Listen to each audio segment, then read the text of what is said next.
It's finally Friday, and here we are again for Talk Wrestling HD here on YouTube and NoDQ.com. Thank you all for watching. Everybody asked me, why didn't you talk about Raw on Wednesday's show? You talked about the Rumble, but you didn't talk about Raw. I kind of talked about Raw. I mentioned the fact that Alberto Del Rio made his choice for WrestleMania. I kind of mentioned the fact that there would be an Elimination Chamber match, but you know what? I'll go ahead and talk about it. Here you are. Raw review, baby.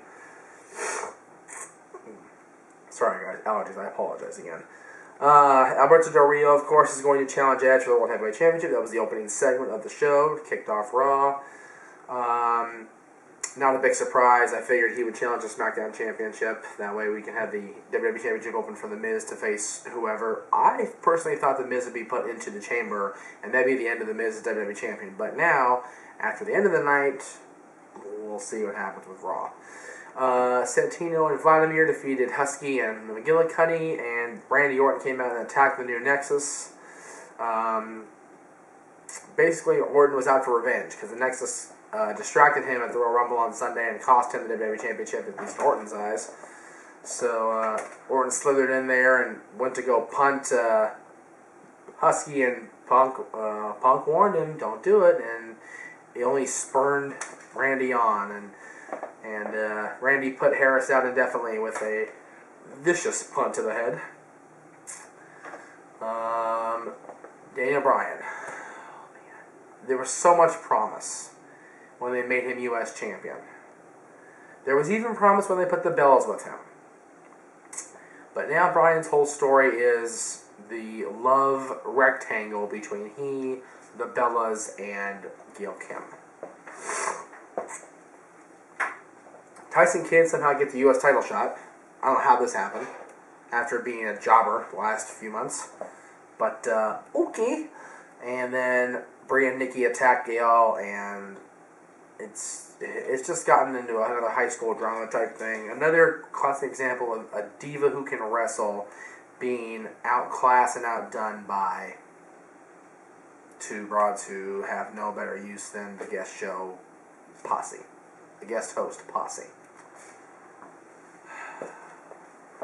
A rematch from last week's Raw, Edge and Miz, non-title for non-title. Edge won this time thanks to a distraction from John Cena, which again plants the seed for what I'm going to talk about later. Cool gets their revenge for losing the WWE Divas Championship match on Sunday. I love how they have all four Divas compete against each other, and then they put 2-on-2 on Raw the next night where Eve and Natalya have to team up. If I'm Natalya, I'm pissed that I had lost my title in a match I wasn't prepared for. I wouldn't want to team with Eve and help her out against Cool. Cool ended up getting pissed at Eve anyway, and they downed her together, and Layla pins the champion to win the tag match. So, are we going to see Cool against Eve? Are we going to see one of them against Eve? Will Maddie get her well-deserved rematch against Eve coming up at Chamber? Hopefully. That'd be awesome.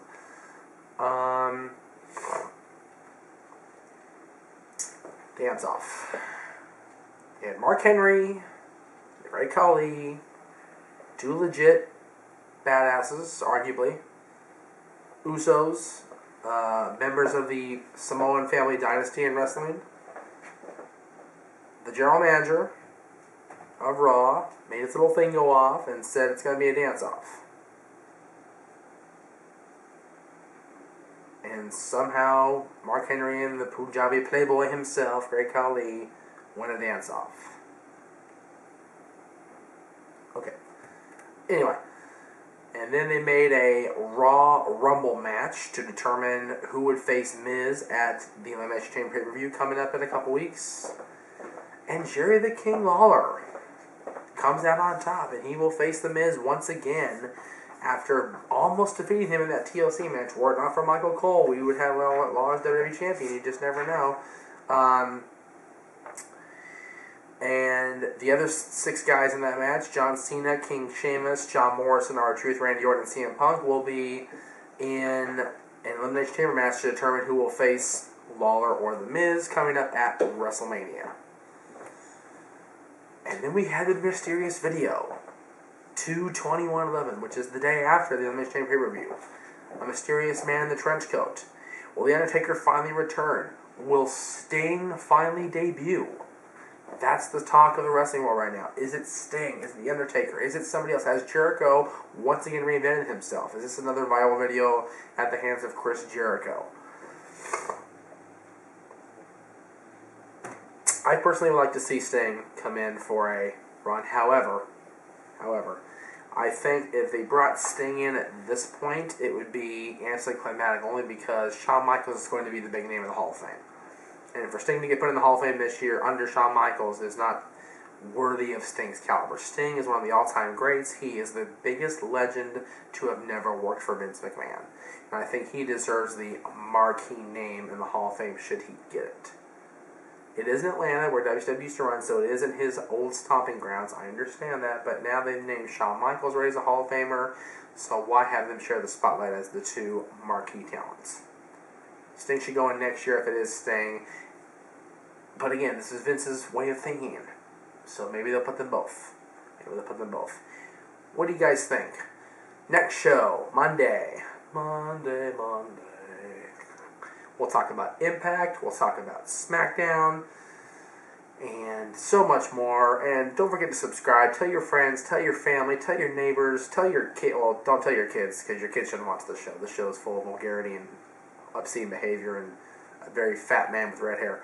So don't have them watch the show. But for the rest of you, subscribe. Let your friends know to subscribe. And we'll see you on Monday on Talk Wrestling.